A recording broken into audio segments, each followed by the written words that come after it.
สองสาองค์พระสังฆานำสามัญญาพระวิริยัง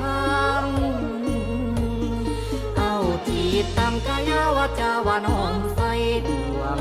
มาไลมาลาภกาวัตถุเขียนมาวอนวายเวียนข้าปาเรียนบูชาตกแต่งดีดาถอนสักขาทวนที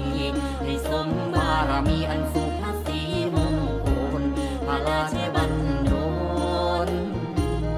สุภาพลอันล้ำลื่นขันเสียงเข่งคืนซอส่องสวมซื่นมาโนหมายว่าการมีใดแต่งแป้งขบวนมาลาห้องหวนบรบวนเครื่องบริการตกแต่งเป็นสันล้วนสุอันว่าเป็นสีบารมีให้หนุนทรงอยู่ดำรงฟุ้งค่าปรารถนาขอพรสิ่งประเสริฐบอนจงดับให้ทุกข์หอนลูกข้าจงจากจรฟุ้งข้าประนมก่อนให้พระพรลิงลำด้วยเดชาพระธรรมอันเลือดล้ำมงคลประสิทธิชัยบรรลุสาธุชน